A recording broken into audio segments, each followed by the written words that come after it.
It was a Tuesday, the kind of dry, dusty afternoon in late August where the air just hangs over the valley like a heavy wool blanket.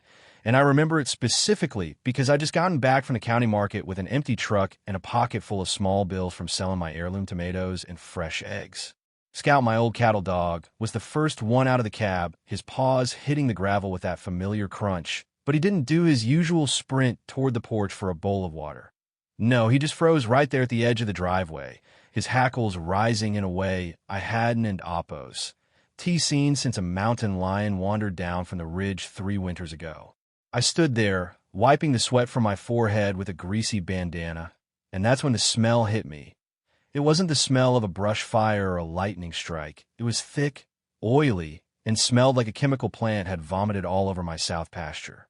I dropped my crate of empty jars right there in the dirt, and I ran, my heart hammering against my ribs like a trapped bird. And as I rounded the corner of the barn, I saw it. My pride and joy, 6 acres of shoulder-high sweet corn that I'd spent all spring nursing from the dirt, was just gone. It wasn't just burned, it was erased, turned into a black, smoldering rectangle of carbon that looked like a jagged ink blot on my family's land. And the worst part, the part that made my blood turn to ice, was how clean the edges were.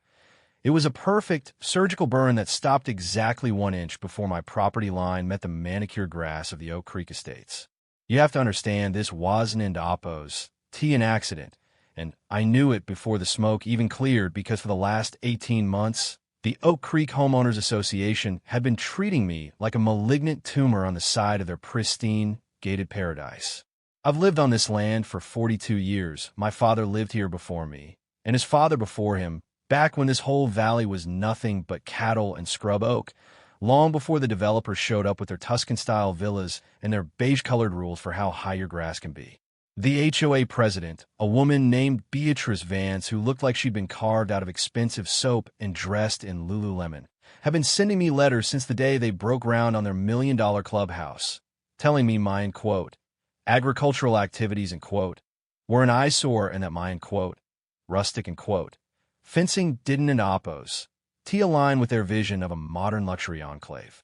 They'd tried everything to get me to sell, lowball offers, and quote, anonymous, and quote, complaints to the county about my irrigation noise, and even a drone that spent every morning hovering over my porch like a giant, buzzing mosquito. But I'd ignored it all because I don't owe them a damn thing, and my land is mine, paid for in blood and sweat over 3 generations. I stood there at the edge of that blackened field, watching the ash drift like gray snow onto my boots, and I looked up at the ridge where Beatrice's house sat, a glass and steel monstrosity that looked down on my farm like a judge's bench. I could see the sun glinting off her balcony, and for a second, I swear I saw a flash of white, like someone was watching me through binoculars, and that's when the grief turned into something else, something sharper, colder, and a lot more dangerous.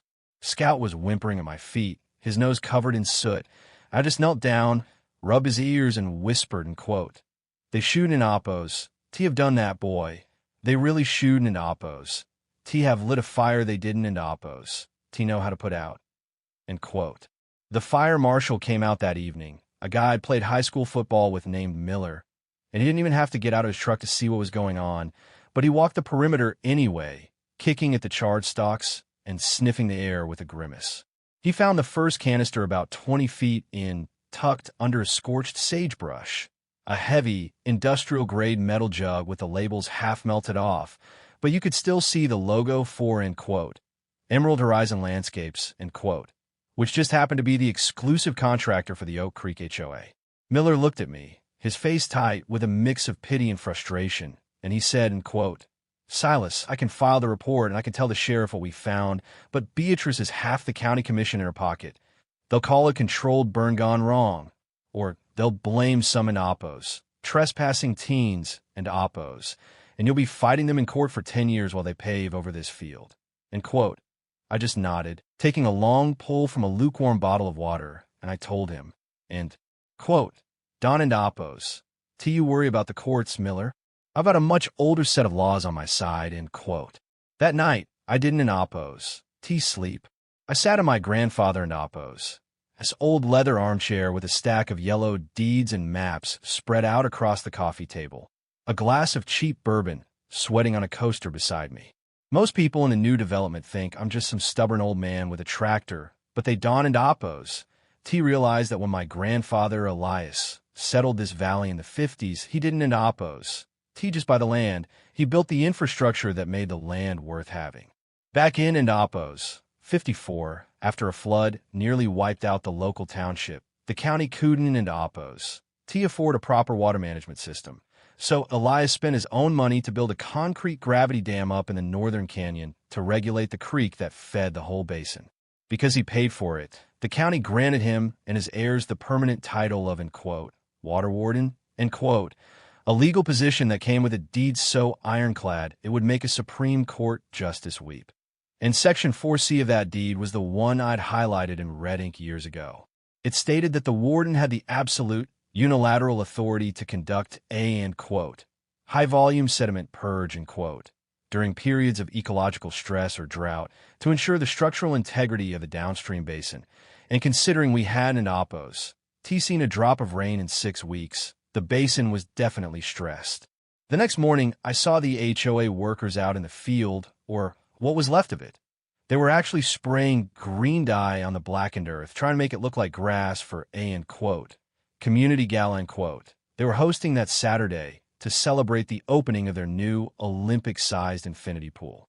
They'd built that pool right in the mouth of the old overflow channel, a spot that my grandfather's maps clearly marked as a, end quote, high-risk inundation zone, end quote. But Beatrice and her board of directors had apparently decided that the laws of physics didn't in oppos apply to people with 7-figure bank accounts.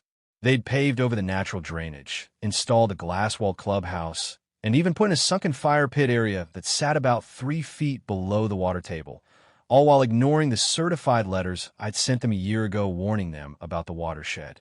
Saturday arrived, and the valley was buzzing with the sound of caterers and valets. I could hear the muffled thumping of a live jazz band drifting down from the clubhouse, and through my telescope, I saw Beatrice in a flowing white dress, clinking champagne glasses with a crowd of people who looked like they'd never gotten dirt under their fingernails in their lives.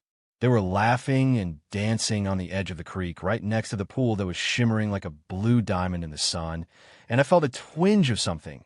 Not guilt, but a sort of grim realization that some people only learn the truth when it's washing over their ankles. I loaded Scout into the truck, grabbed the heavy iron keys to the dam house, and drove up the winding dirt trail to the canyon head, the engine groaning as we climbed higher and shallower into the silence of the pines. The dam wasn't in oppos, too much to look at, just a massive, weathered wall of reinforced concrete tucked between 2 granite cliffs. But it was holding back millions of gallons of mountain runoff that had been sitting there, stewing in the summer heat. I stepped into the small control shack, the air smelling of grease and old paper, and I looked at the manual crank that controlled the primary spillway. I'd spent 40 years maintaining this thing, greasing the gears every spring, checking the tension, making sure it was ready for a day I hoped would never come. I checked my watch. 2 p.m., exactly when Beatrice was scheduled to give her, in quote, ribbon cutting, in quote, speech, and I gripped the iron wheel, my knuckles turning white. I started to turn it, slowly at first, listening to the deep, metallic groan of the gates as they began to lift, a sound that felt like the earth itself was clearing its throat. The water didn't in oppos come out as a wall of destruction. It wasn't oppos, a movie, after all. It came out as a steady, relentless surge of chocolate-colored water, thick with 30 years of silt, pine needles, and mountain mud. It tumbled down the spillway and into the creek bed, picking up speed and volume as it navigated the narrow curves of the canyon. And I just stood there on the catwalk, watching the river wake up from its long sleep. By the time I drove back down to my porch and sat in my rocking chair with a pair of binoculars, the jazz band had stopped playing. The creek, which had been a lazy trickle of clear water just an hour ago, was now a roiling, brown serpent that was overflowing its banks and reclaiming the overflow channel with a vengeance. I watched through the lenses as the first wave of mud hit the Oak Creek, in quote, recreation zone, in quote. It didn't in oppos, smash things, it just soaked them, the thick sludge oozing over the edge of the infinity pool and turning that pristine blue water into something that looked like a cup of coffee. The sunken fire pit filled up in seconds. The expensive leather outdoor furniture began to bob like corks, and the glass-wall clubhouse was suddenly surrounded by a foot of standing water that was seeped through the sliding doors and onto the imported marble floors. I saw Beatrice. Oh, I saw her, standing on a stone planter like she was on a sinking ship, her white dress stained brown up to the knees, her mouth open in a silent scream as she gestured wildly at the water that was currently carrying her and, quote, ribbon cutting and, quote, podium toward the county road. People were scrambling for the parking lot, their high heels sinking into the sodden turf, their luxury SUVs splashing through a foot of mud as they tried to escape the, end quote, natural disaster, end quote, that had suddenly ruined their afternoon. It was poetic in a way. They wanted my field to be, end quote, aesthetically aligned, end quote, and now their whole clubhouse was perfectly aligned with the bottom of a swamp. About an hour later, a county sheriff's cruiser pulled into my driveway, followed by Beatrice's white Lexus, which was caked in mud and missing a hubcap. She jumped out before the car even stopped, her face a mask of pure, unadulterated fury, and she marched up to my porch, pointing a shaking finger at me. End quote, you did this, end quote, she shrieked, her voice cracking. End quote, I know you did this. You sabotaged the water. My clubhouse is ruined. The pool is a total loss. I'm going to have you arrested. I'm going to sue you for every cent you have. I'm going to make sure they bulldoze this hovel and throw you in a cell. End quote. I didn't end oppos. T, get up. I just took a slow sip of my iced tea, petted Scout, and looked at the sheriff, who was standing there looking deeply uncomfortable. End quote. Afternoon, Sheriff, end quote, I said calmly. End quote. Is there a problem? I was just conducting a mandatory sediment purge of the upper basin. It's all in a 1954 water warden deed, which I'm sure Beatrice here has studied extensively, seeing as she's so concerned with local regulations. I filed the notice with the Water Resources Board on Wednesday morning, right after my cornfield mysteriously turned into a charcoal pit. End quote. Beatrice's face went from red to a ghostly, sickly shade of gray. She looked at the sheriff, then back at me, her chest heaving. End quote, a notice? You can end oppos. T just end quote. End quote. Actually, I can, end quote. I interrupted, leaning forward. End quote. And since you're here, Beatrice, we should probably talk about the end oppos. Emerald Horizon end oppos. Canister the fire marshal found in my field, and the invoice with your initials on it for and oppos, vegetation management and oppos, on my private property. See, the thing about water is that it's very good at cleaning things, but it's also very good at uncovering things. And when the insurance adjusters come out to see why your clubhouse flooded, they're going to notice that you built it in a federally designated floodway without a permit. That's a felony in this state, by the way, and it usually comes with a fine that makes your HOA dues look like pocket change. End quote. The silence that followed was the sweetest thing I'd heard in 40 years. The only sound was the distant rush of the creek, finally settling back into its banks, and the sound of a crow calling from the ridge. Beatrice didn't end oppos. T say another word. She just turned around, got back in her muddy Lexus, and drove away, her tires spinning in the gravel. The sheriff stayed for a minute, looking out over the valley, and then he just tipped his hat to me and said, end quote, nice day for a swim, Silas, end quote, before heading back to his cruiser. In the months that followed, the Oak Creek HOA essentially imploded. The lawsuits from the homeowners against the board for the unpermitted construction were relentless, and Beatrice ended up selling her house at a massive loss just to cover her legal fees. They never rebuilt the pool. The county wooed into oppos. T let them. And the clubhouse is now a, end quote, naturalist center, end quote. That's mostly just a quiet building at the edge of a restored wetland. As for me, the silt from the flood actually ended up being the best fertilizer I've ever had. Next spring, the corn grew back taller and sweeter than it ever had before, and I even planted a row of sunflowers right along the property line, just to give them something pretty to look at. I still sit on my porch every evening, watching the sun go down over the ridge, and I think about how people think they can own the world just by writing down a few rules on a piece of paper. They forget that the land was here long before them, and it'll be here long after they're gone. And if you don an oppos, treat it with respect, it'll eventually find a way to remind you who's really in charge.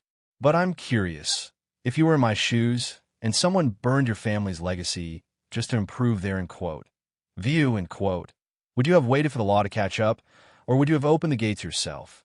Sometimes justice is a slow process, and sometimes justice is just a lot of mud and a little bit of gravity.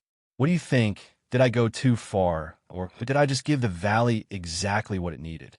Drop a comment and let me know, because around here, we're still talking about the day the water fought back.